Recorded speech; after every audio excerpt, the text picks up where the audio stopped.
Salut les Adam, je suis très heureuse de vous retrouver aujourd'hui. Ça fait longtemps qu'on ne s'est pas vu en live, puis je cherchais une idée pour vous apporter quelque chose que j'avais pas encore fait sur YouTube, quelque chose que je n'avais pas encore partagé dans un atelier, quelque chose que je ne partage pas.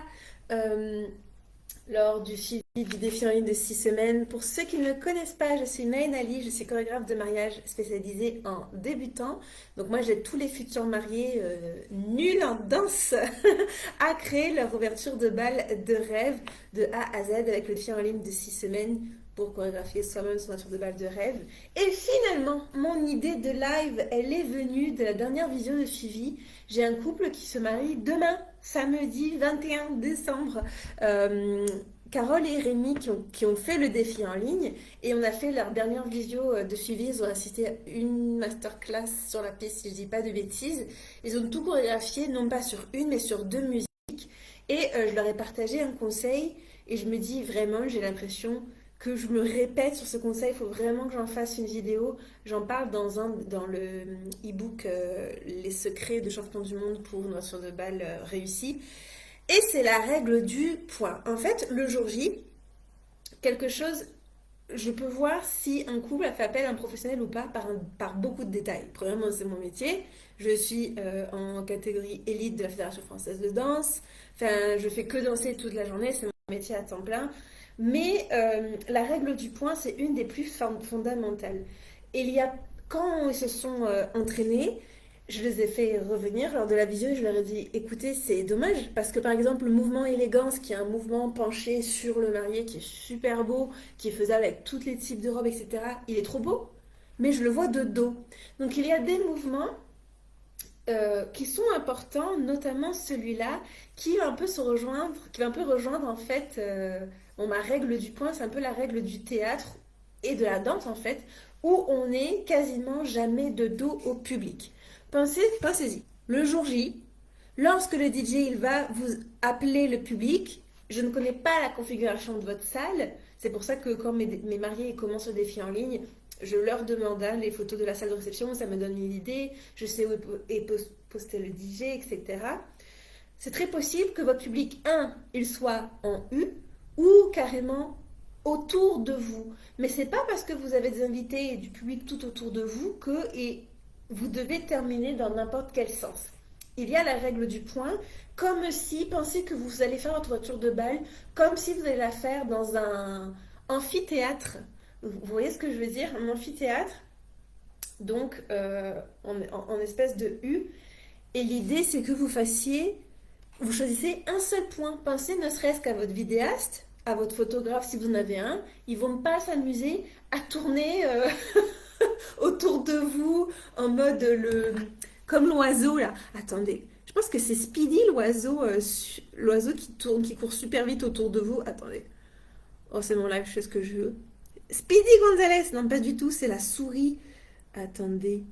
Mais oui, mais c'est ça, moi je veux le petit... Attendez, je vais vous le montrer. C'est pas Speedy Gonzalez. Bird.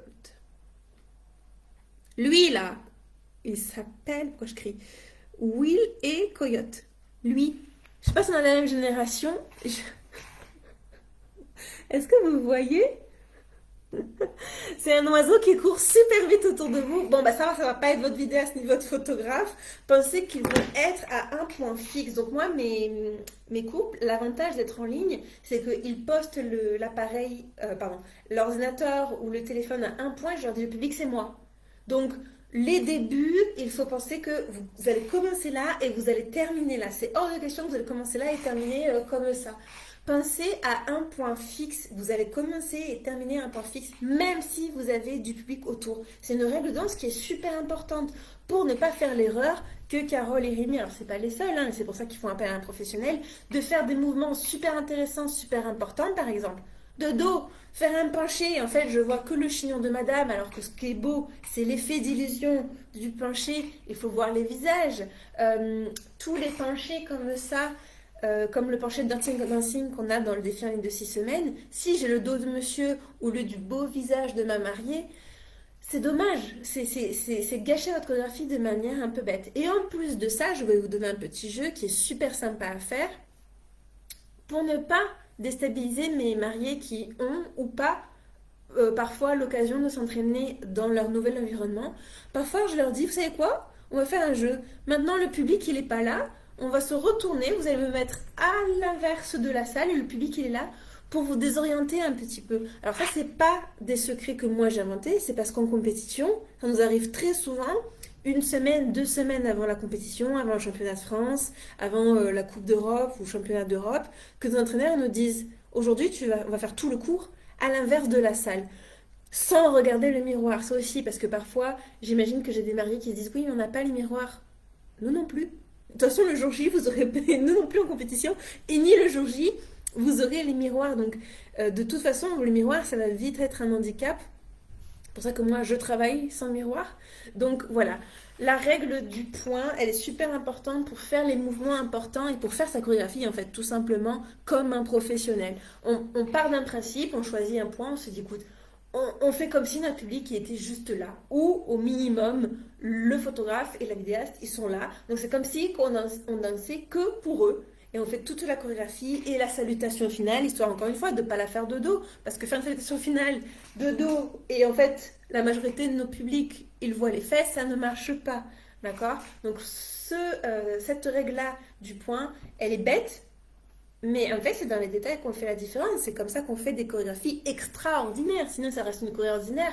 Des chorégraphies dans tous les sens où je vois le photographe peiner, où la moitié décorée, c'est le dos du chignon parce que il n'y a pas de point.